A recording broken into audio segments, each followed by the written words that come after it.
Hello, BookTube. Hello, AuthorTube. And hello, all my fellow writers. This is a video about NaNoWriMo, and more specifically about Preptober. I thought I'd make a broadly explanatory video and put it out there into the ecosystem for newcomers and as a benchmark for you to check your terms and know what's what, know what's coming up. And if this video were like any of the dozens and dozens of writing and NaNoWriMo and Preptober videos that I have watched lately, I would now say, let's get right into the subject and then spend the next 5 minutes not talking about the subject, but instead urging you to like, comment, subscribe, hit the bell for notifications, buy my online webinar, buy my spiral-bound NaNoWriMo notebook, buy my ink-scented candles, now in special seasonal pumpkin. But I'm not going to do any of that. Instead, we are, in fact, going to get straight to the heart of the matter, which is NaNoWriMo, National Novel Writing Month, weirdly pronounced by a third of its participants as NaNoWriMo. And it's a time in November, starting on the stroke of midnight on the 1st of November, when hundreds of thousands of people all over the world come together, at least spiritually, to write 50,000 words of the first draft of a novel in the month of November. Which is patently insane. That is patently insane. November, no matter what culture you're in, no matter what age group you're in, is typically a very crowded, busy month. NaNoWriMo plunks this insane demand right in the middle of that month and dares you to do it. Dares you to finally stop procrastinating about writing something, finally stop fiddling around the edges. Well, I've got a couple of paragraphs here that I could show you, or a couple of pages there, and instead write a draft, a whole draft of a first novel. There are some rules. Of course, the NaNoWriMo folk spend half the day in pajamas, so they're not exactly harsh taskmasters, but nevertheless, it should be brand new. It should not be reworking anything that you've already worked on. You should be experiencing the whole disciplined exercise of creating something, crafting it, and writing it from whole cloth in 1 month. So it should be brand new. It shouldn't be explicit. Obviously, the goal here is to sell to the mainstream market down the line, and plenty of graduates from NaNoWriMo have done that. It shouldn't be fan fiction. It should be your own creation, not a pastiche of any kind. And it has to be fiction. It can't be memoirs or history or anything like that. I also tend to frown on interconnected short stories. I know they're all the rage, but nevertheless, I like to think you're getting the full value out of the challenge if you follow the rules. And obviously, if you do the math for NaNoWriMo, if you realize that you're supposed to do 50,000 words in a month, you can do the math. That works out 1,667 words a day. That's a lot.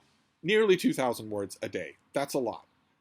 And the folks at NaNoWriMo have always jokingly categorized their participants in 3 groups. There are the plotters, who plot everything out ahead of time so that when it comes to writing, they are free to just fill in the words.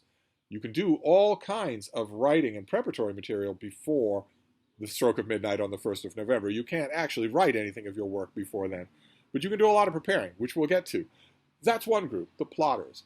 At the other end of that spectrum is the pantsers, short for seat of the pants, people who go into NaNoWriMo without any plot at all. They just want to have the sheer fun of it.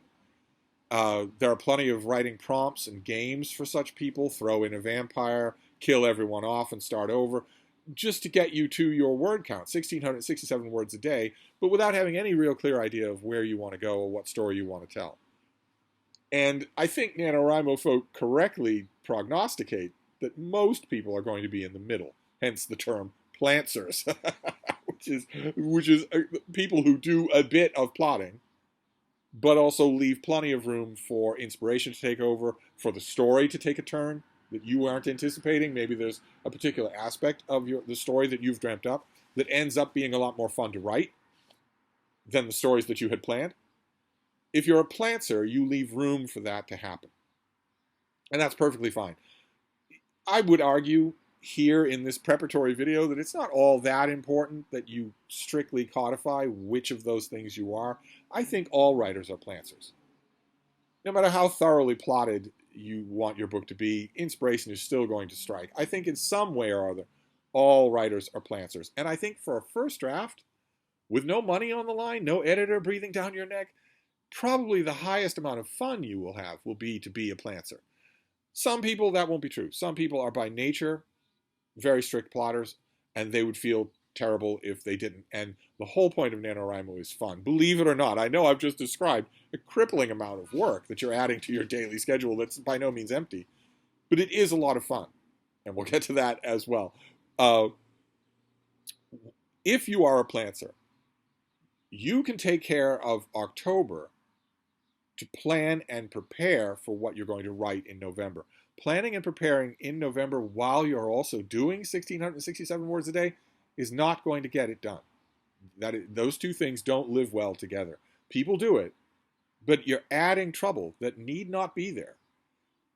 Because the huge amount of effort necessary, and we'll get to this, to carve out time to write those words every day is completely different from the time necessary to plot and plan, to come up with ideas and codify them.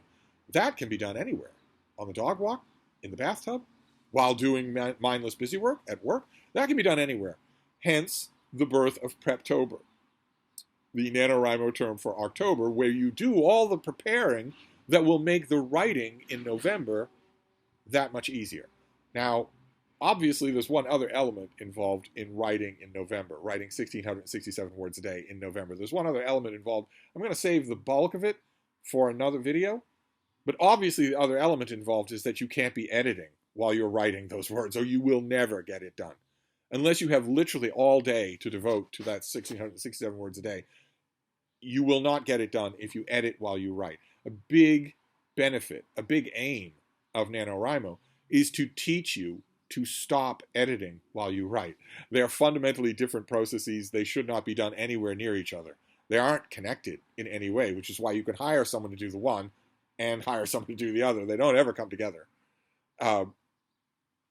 We'll leave that aside. We'll leave the editing aside. The other way that you can make NaNoWriMo possible in November is to do a huge amount of preparing in October.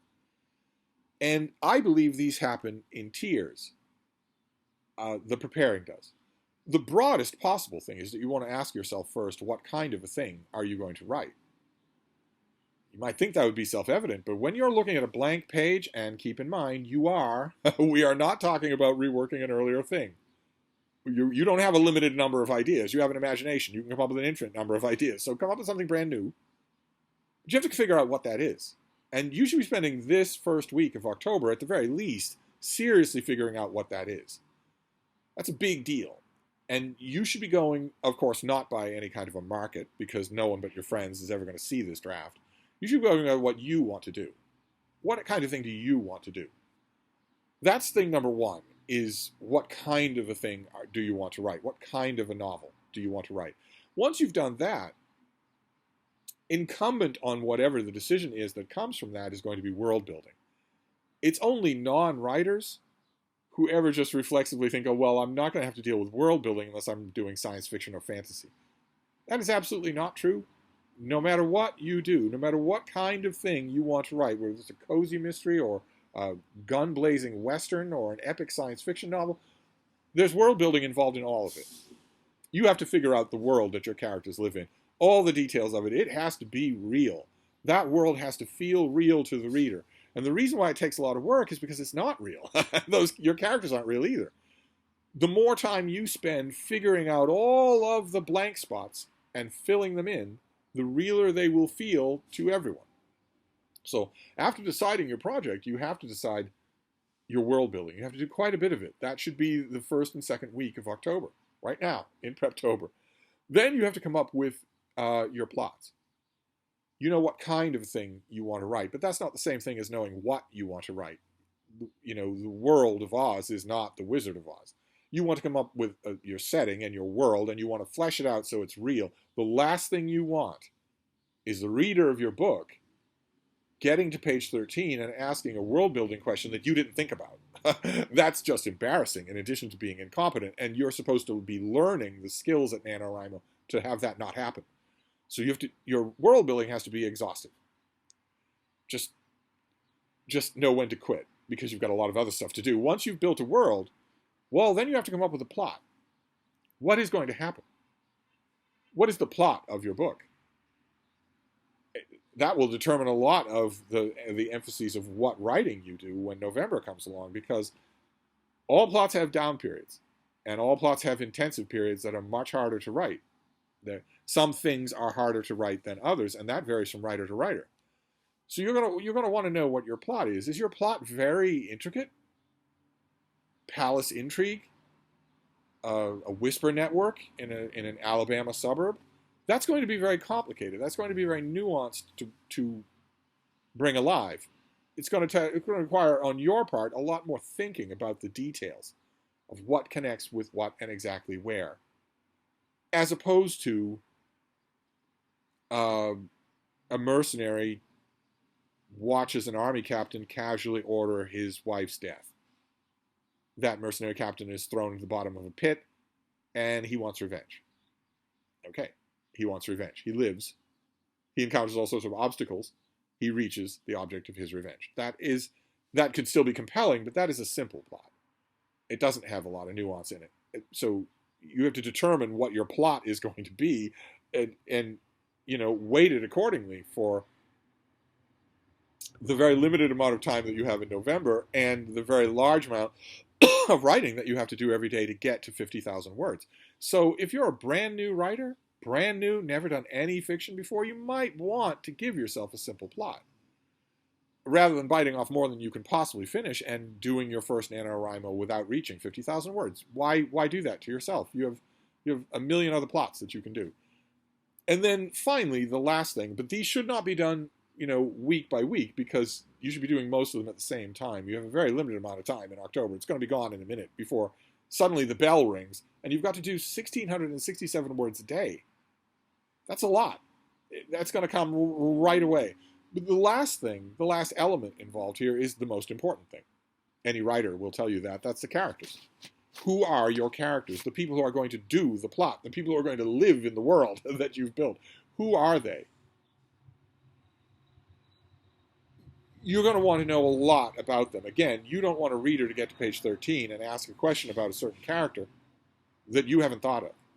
You don't want a reader to get to an important confrontation between two characters and sit back and say, or write on Goodreads, well, according to this plot, these two would have known each other for years. Why doesn't it sound that way?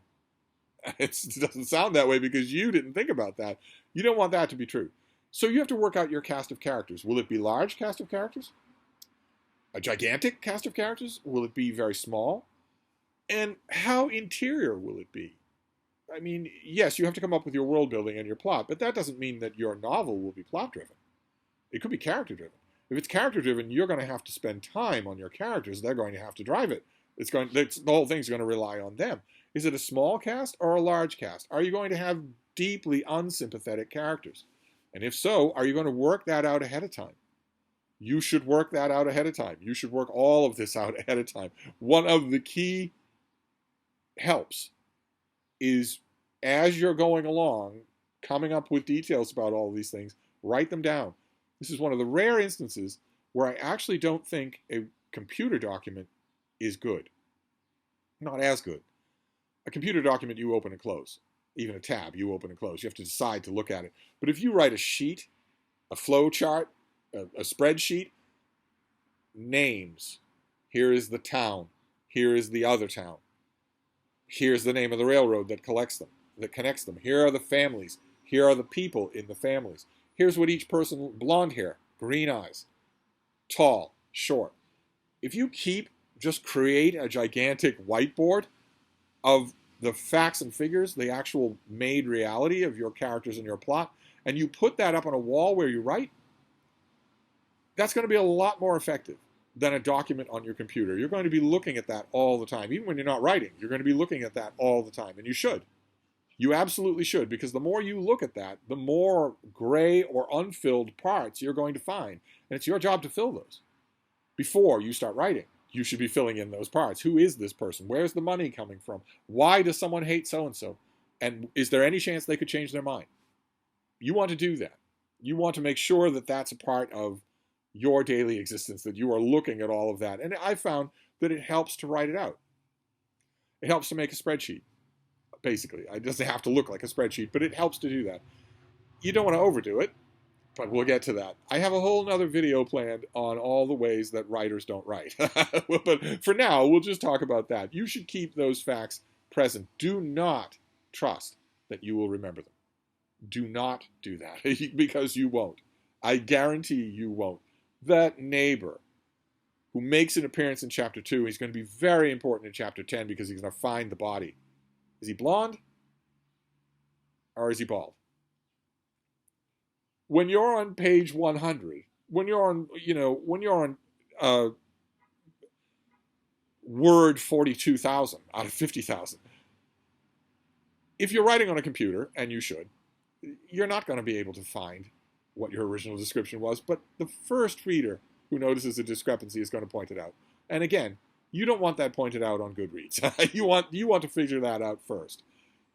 Better to keep all of the practical details in mind as you're making them, and just constantly complicate that wall chart. Redo it when you have to. Once you've got all of that done, you've come up with your project, you've world built, which applies every bit as much to a Connecticut suburb in 2023 as it does to the planet Shangri-La. Once you've world built, once you've come up with a plot, what plot are you going to do? And what about the subplots that complicate things? And how are you going to bring it all to a conclusion at the end?